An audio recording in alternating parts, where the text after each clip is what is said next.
સ્થાનિક સ્વરાજ્યની ચૂંટણી પહેલા જૂનાગઢથી વિરોધના સૂર ઉઠતા જોવા મળી રહ્યા છે। વંથલી તાલુકાના ગધોઈ અને ટીનમાસ ગામમાં વિરોધ જોવા મળી રહ્યો છે। ગ્રામજનોએ ધારાસભ્યો સામે આકરો વિરોધ નોંધાવ્યો છે। બિસ્માર રોડ રસ્તાને લઈને ગ્રામજનો રસ્તા પર ઉતરી આવ્યા છે। લોકોએ તાત્કાલિક રોડ મરામત કરવાની જે છે તે માંગણી કરી છે। જ્યારે માંગણી નહીં સંતોષાય તો ઉગ્ર આંદોલનની ચીમકી પણ ઉચ્ચારવામાં આવી છે। કોઈએ કોઈનો દીકરો ગુમાવ્યો છે, કોઈએ કોઈનો પતિ ગુમાવ્યો છે, કોઈએ કોઈનો ભાઈ ગુમાવ્યો છે અને આ ન છૂટકે અમારે આ રોડ પર પસાર થવું પડે છે। આજે 2 વર્ષ થયા છતાં પણ બનતો નથી। 5,500ની વસ્તી છે, મસ્તનો બહિષ્કાર કરશું। ફોન કરીએ તો રિપેરિંગ થઈ જાય। લેખિતમાં ગામ સભાની અંદર અમે હરેક અધિકારીને દીધેલ છે કે આ રોડ 13 કરોડ મંજૂર થયા અને હમણાં જ થવાનો છે। ચૂંટણી ટાણે નેતાઓ પોતાના ભાષણમાં કહે છે અને કુંભકર્ણ જેવી નિંદ્રામાં સૂતેલી આ તંત્રને અમે વિનંતી કરીએ છીએ। આખો વિડીયો જોતા પહેલા હજુ પણ અમારી ચેનલને સબસ્ક્રાઇબ નથી કરી તો યુટ્યુબ પર સબસ્ક્રાઇબ કરો અને ફેસબુક અને ઇન્સ્ટાગ્રામ પર ફોલો કરો।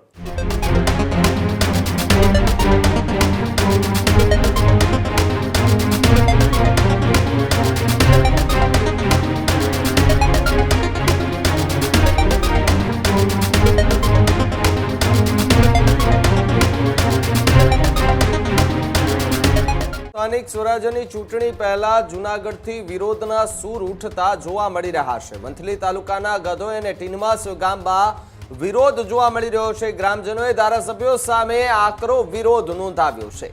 બિસ્માર રોડ રસ્તાને લઈને ગ્રામજનો રસ્તા પર ઉતરી આવ્યા છે। જ્યારે ખરાબ રસ્તા મુદ્દે ગ્રામજનોએ ધારાસભ્યો સામે આકરા પાણીએ જોવા મળી રહ્યા છે। છેલ્લા 10 વર્ષથી ખરાબ રસ્તાઓના કારણે લોકો ત્રાહિમામ પોકારી ઉઠ્યા છે। જાગો ધારાસભ્ય જાગો અને રોડ રસ્તા રિપેર કરોના સ્થાનિક લોકો જે છે તે નારા લગાવતા જોવા મળી રહ્યા છે। ત્યારે અરવિંદ લાડાણી માણાવદરના ધારાસભ્ય એમના પોતાના વિસ્તારની અંદર કોઈ પણ જાતનો વિકાસ ન કર્યો હોવાની વાત, રસ્તાઓ સારા ન કર્યા હોવાની વાત, આવા પ્રકારના આરોપ જે છે તે સ્થાનિક લોકો લગાવતા જોવા મળી રહ્યા છે। જ્યારે 5 વર્ષથી ધારાસભ્ય અરવિંદ લાડાણી એ પોતાના વિસ્તારમાં ન દેખાયાનો સ્થાનિકોએ આરોપ લગાવ્યો છે। લોકોએ તાત્કાલિક રોડ મરામત કરવાની જે છે તે માંગણી કરી છે। જ્યારે માંગણી નહીં સંતોષાય તો ઉગ્ર આંદોલનની ચીમકી પણ ઉચ્ચારવામાં આવી છે। જ્યારે ચૂંટણીમાં મતદાન બહિષ્કાર કરવાની પણ ચેતવણી સ્થાનિક લોકોએ જે છે તે આપી દીધી છે। જ્યારે અરવિંદ લાડાણીનું નામ લઈ અને સ્થાનિક લોકોએ જે છે તે આરોપો લગાવ્યા છે અને કહ્યું છે કે એક જનપ્રતિનિધિ તરીકે ચૂંટાઈને મોકલ્યા, પરંતુ આજ દિન સુધી એટલે કે 5 વર્ષમાં આજ દિન સુધી અરવિંદ લાડાણી કે જે આ વિસ્તારમાં દેખાયા નથી, રસ્તાઓના કામ થયા નથી, કોઈ પણ જાતનું એક પણ કામ જે છે તે કર્યું નથી। અહીંયા આવે તો અમે રજૂઆત કરીએ, પરંતુ અહીંયા એ આવતા જ નથી। એટલા માટે હવે અમારે રજૂઆત કોને કરવી? અમારી પાસે માત્ર હવે છેલ્લો વિકલ્પ છે કે ધારાસભ્ય સામે વિરોધ કરવો। આ વિરોધના દ્રશ્યો એમની પાસે પહોંચશે તો તરત અમારી પાસે દોડશે અને આ રસ્તાઓ જે છે તે રિપેર કરાવશે। તે પ્રકારની વાત ગ્રામજનો જે છે તે કદાચ વિચારી રહ્યા છે। એટલે હવે ગ્રામજનોએ નવો રસ્તો વિરોધનો અપનાવ્યો છે। ચૂંટણી બહિષ્કાર કરવાનો ચીમકી પણ જે છે તે ઉચ્ચારી દીધી છે। ત્યારે અલગ અલગ નિવેદનો જે છે તે પણ ત્યાંથી સામે આવી રહ્યા છે અને લાડાણી સામે ગંભીર અને આકરા પ્રહારો કરતા સ્થાનિક લોકો હાલ જોવા મળી રહ્યા છે।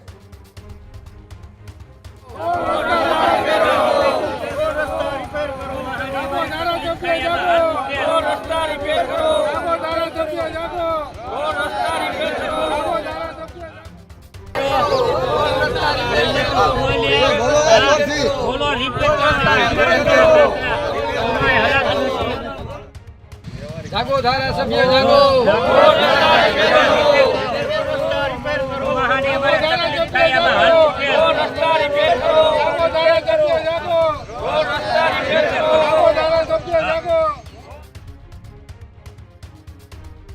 હું આપના મીડિયાના મિત્રોને ખૂબ ખૂબ અભિનંદન દઉં છું કે આ સેવાડાના ગામડાને જે આપણે વાચા આપી અને જે અમારા પ્રશ્નની રજૂઆત કરી અને ઉપલી કચેરી પહોંચાડો એ બદલ હું મીડિયાનો ખૂબ ખૂબ આભાર માનું છું। હું આપણા માનનીય મુખ્યમંત્રીને 2 હાથ જોડી અને વિનંતી કરું છું કે આ મારો 10 વર્ષનો પ્રશ્ન છે। અધિકારીઓને અવારનવાર અમે ફોન કરીએ તો અધિકારીઓ એવું કે બસ 2-3 દિનની અંદર બની જાય, પણ ખરેખર આ પ્રશ્ન એવો ગંભીર છે કે આ 5 ગામને જોડતો રસ્તો છે। અવારનવાર અમારે આ રસ્તા પરથી પસાર થવું પડે તો દુર્ઘટના થાય છે। કોઈનો દીકરો ગુમાવ્યો છે, કોઈનો પતિ ગુમાવ્યો છે, કોઈનો ભાઈ ગુમાવ્યો છે, અને આ ન છૂટકે અમારે આ રોડ પર પસાર થવું પડે છે. આમાં મોટા મોટા ખાડા પડી ગયા છે. અધિકારીઓને ફોન કરીએ તો અધિકારી કોઈ 2-3 દિવસમાં બની જાય. હમણાં જ ટૂંક સમયમાં જે અમારી ગ્રામસભા થઈ હતી ત્યારે નાયબ કાર્યપાલકના અધિકારી હાજર રહ્યા હતા અને તેઓએ કમિટમેન્ટ આપ્યું હતું કે 2-3 દિવસ બની જાય, પણ 2-3 દિવસ શું આજે 2 વર્ષ થયા છતાં પણ બનતો નથી. તો આપણા માનનીય મુખ્યમંત્રીને હું ફરીવાર વિનંતી કરું છું કે આપે આ ગામડાના છેવાડાનો જે વિકાસ કરવાનો છે, પણ ખરેખર તમે જે આ અધિકારીઓ વચ્ચેથી કમિટમેન્ટ આપી અને કંઈ કરતા નથી, તો હું આપને વિનંતી કરું છું કે જે તે અધિકારી જવાબદારી હોય એને તાત્કાલિક પનિશમેન્ટ કરી અને આ રોડનું તાત્કાલિક કામ ચાલુ કરે. અને જો નહીં કરવામાં આવે તો અમે આ 5 ગામ આખા સેંદરડા, ટીનમસ, ગાડોઈ અમે બધા સાથે મળી અને જે સોમનાથ નેશનલ હાઈવે છે એને ચક્કાજામ કરી અને ન છૂટકે અમારે ગાંધી સિંધિયા માર્ગે જવું જોઈએ. તો હું ફરીથી આપણા માનનીય મુખ્યમંત્રીને વિનંતી કરું છું કે આ અમારો તાત્કાલિક પ્રશ્ન હલ થાય અને હવે પછી કોઈ દુર્ઘટના ના થાય, કોઈનો દીકરો ન ગુમે, કોઈનો પતિ ન ગુમે, કોઈનો ભાઈ ન ગુમે. તો 2 હાથ જોડી અને વિનંતી કર્યું કે આ રોડનું તાત્કાલિક કામ ચાલુ થાય. જય હિન્દ, જય ભારત. છેલ્લા 10 વર્ષથી અમારો એક જ પ્રશ્ન છે, વારંવાર રજૂઆત કરી, લેખિત કરી, મૌખિક કરી. કોઈ પણ આગેવાનો આવે, કોઈ પણ ધારાસભ્ય આવે, અમે એને લેખિત મૌખિક 2 વસ્તુ કરેલ છે. અમે ટીનમસ ગામની અંદર એવા પ્રસાર થઈ રહ્યા છીએ કે છેલ્લા 10 વર્ષથી આ રોડનું નામ નિશાન નથી. તો ટીનમસથી અમારે અત્યારે જવું હોય ક્યાંય પણ હાઈવે ઉપર, તો હાઈવે ઉપર જવા બાબતમાં અમારે ઘરે પૂગીએ ના પૂગીએ એવી પરિસ્થિતિ છે.